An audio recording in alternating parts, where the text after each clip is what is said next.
Assalamualaikum warahmatullahi wabarakatuh. Alhamdulillahirabbil alamin wa bihi nasta'inu ala umurid dunya waddin. Asyhadu an la ilaha illallah al-malikul haqqul mubin wa asyhadu anna Muhammadan abduhu wa rasuluh. Amma ba'd. Kaum muslimin wal muslimat yang dirahmati Allah. Puji syukur hanyalah milik Allah Subhanahu wa taala. Salat dan salam mudah-mudahan tak terlimpah tercurah pada Rasulullah Muhammad sallallahu alaihi wasallam. Kaum muslimin wal muslimat rahimakumullah. Islam mengajarkan pada kita ini supaya kita itu betul-betul memikirkan akhirat. Jadi salah satu di antara tanda bahwa orang itu iman kepada Allah itu juga orang itu harus iman kepada akhirat.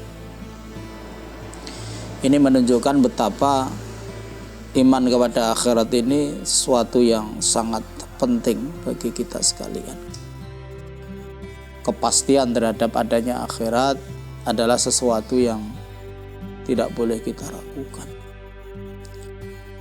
Dan yang luar biasa kalau kita ini memperhatikan ayat Al-Quran dan juga memperhatikan hadis, betapa sesungguhnya Allah Subhanahu wa ta'ala itu betul-betul mengarahkan kita ini, membimbing kita ini supaya kita ini menjadi manusia yang nanti di akhirat itu menjadi orang yang sukses. Jadi bukan sekedar sukses di dunia, tetapi lebih-lebih adalah kesuksesan kita di akhirat. Oleh karena itu, kalau kita lihat di dalam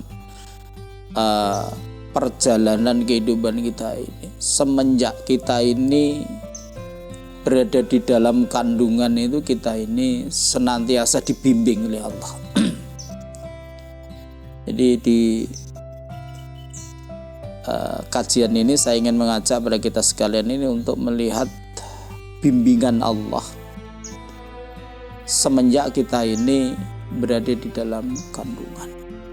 Ini nanti penting untuk memantapkan batin kita ini bahwa Allah itu betul-betul Ar-Rahman, betul Ar-Rahim pada kita semuanya. Kaum muslimin yang dirahmati Allah. Allah itu membimbing, mengarahkan jalan kita ini semenjak kita ini di dalam rahim ibu kita ini. Bagaimana kita berpikirnya? Ketika kita ini masih berada di rahim ibu, maka Allah sudah membimbing kita yang disampaikan oleh Allah di dalam Al-Quran, bahwa kita ini dimantapkan keyakinan kita ini pada Allah dengan sebuah kalimat yang diabadikan di dalam Al-Quran, alastu bi rabbikum. Ini pernyataannya Allah, alastu bi rabbikum, bukankah aku ini adalah Tuhanmu. Kemudian tatkala kita ini masih dalam rahim itu, kemudian kita menjawab, qalu bala syahidna. Para janin itu menjawab, inggih ya Allah, panjenengan adalah Rabb kami. Pertanyaan ini sekaligus merupakan bimbingan kepada kita sekalian, meskipun kita ini masih di dalam rahim ibu kita masing-masing, tetapi Allah itu sudah mengarahkan kita ini. Jadi kita sudah diingatkan oleh Allah supaya kita ini berrob kepada Allah, menuhankan Allah. Kemudian tatkala kita ini terlahir di dunia,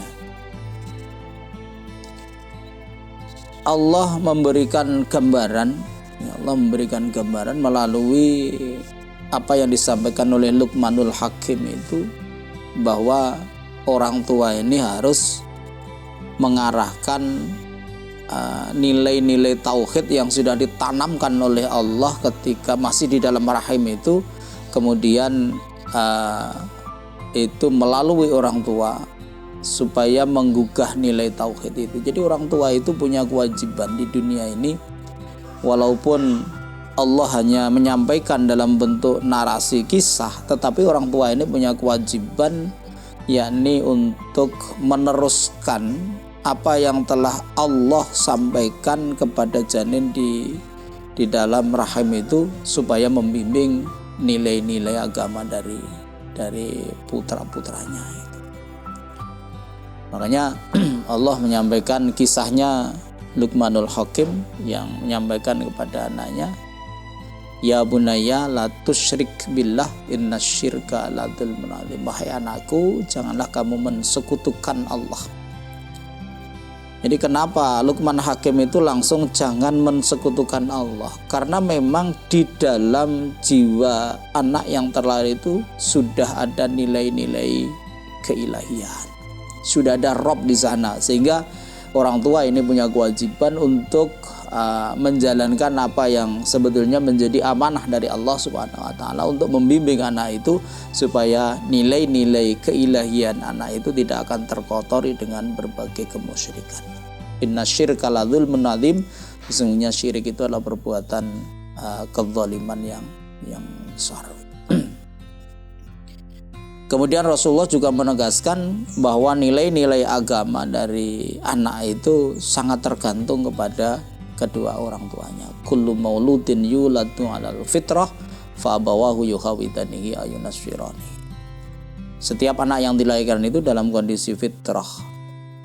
Fa abawahu yuhawidanihi. Maka nanti kedua orang tualah yang akan mencetak kefitrahan itu, akan tetap terjaga fitrah atau terkontaminasi sehingga nanti akan memiliki keyakinan seperti Yahudi dan Nasrani atau Majusi yang juga menuhankan selain Allah Subhanahu wa taala. Sebetulnya ini juga bagian dari bimbingan Allah, tetapi didelegasikan kepada kedua orang tua. Maka orang tua jangan sampai nanti hanya berpikir tentang hal-hal yang terkait dengan dohiriyah anak, biaya hidup, kemudian mempersiapkan masa depan dari sisi ekonomi, dari sisi pendidikan dan sebagainya. Tetapi jangan lupa orang tua ini juga harus mempersiapkan anak itu jangan sampai nanti nilai-nilai keilahian yang ada di dalam jiwanya itu akan terkotori dengan nilai-nilai kemusyrikan. Kaum muslimin wal muslimat rahimakumullah. Kemudian ketika seorang anak itu beranjak dewasa, maka Allah terus mengawal kehidupan kita ini dengan berbagai ragam peringatan, berbagai ragam informasi. Tatkala orang ini sudah menginjak dewasa, maka Allah sampaikan dalam bentuk sebuah kalimat yang isinya juga bimbingan. La tulhikum amwalukum wala auladukum an dzikrillah. Janganlah amwal. Jadi ketika kita ini sudah berusia balik, artinya sudah memiliki usaha yang menghasilkan sesuatu dan mungkin kita sudah berumah tangga yang kita sudah dikaruniai anak, maka Allah membimbing lagi pada kita ini dengan sebuah kalimat la tulhikum amwalukum walautukum an dzikrillah. Janganlah harta bendamu dan juga anak-anakmu itu akan melalaikan kamu ini dari mengingat Allah Subhanahu wa taala. Di samping itu juga Allah mengingatkan kepada kita tentang berbagai hal perhiasan dunia ini yang kalau tidak berhati-hati kita akan menjadi orang yang lalai dengan Allah Subhanahu wa taala. Zuyyina linnas hubbus syahawati minan nisa wal banin wal qanatiril muqaddarati minadh dhahabi wal fiddah wal khailil musawwamati wal an'am. Jadi ada beberapa hal yang kita ini oleh Allah diperintahkan supaya berhati-hati. Ini sesungguhnya bimbingan Allah. Kemudian tatkala kita ini berusia 40 tahun, maka bimbingan Allah disampaikan lagi kepada kita sekalian ini. Hatta idza balagha asyuddahu wa balagha arba'ina sinin qala rabbi auzi'ni an ashkura ni'mataka allati an'amta alayya wa ala walidayya wa an a'mala sholihan tardah.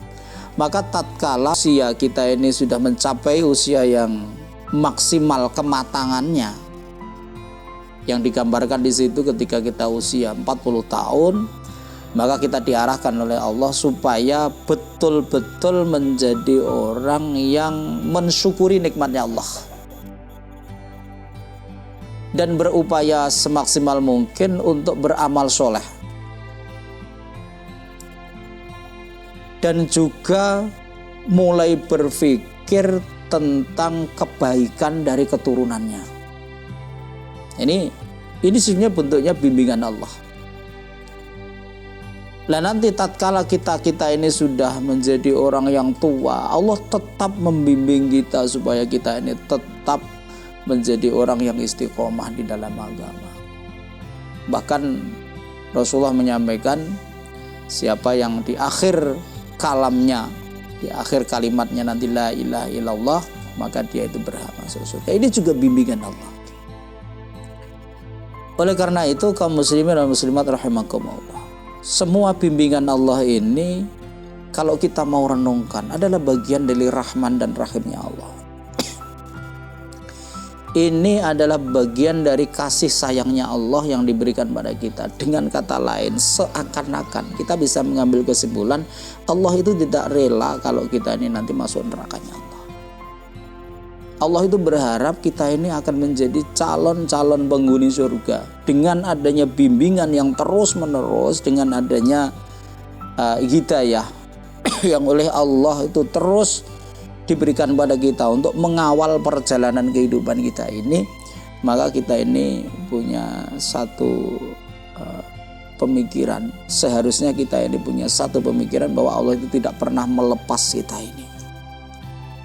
Bahasa Jawanya Allah tidak tahu ngetok nih, tidak dibiarkan, tapi terus dibimbing.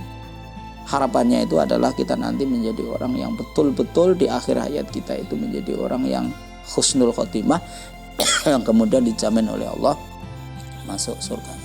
Kaum muslimin wa muslimat rahimakumullah. Jadi monggo ini kita renungkan bersama apa yang menjadi bimbingan Allah ini, sekaligus menjadi kasih sayang Allah ini, kita tangkap menjadi bagian yang memang sesungguhnya Allah menghendaki kita ini nanti menjadi calon-calon penghuni surganya Allah.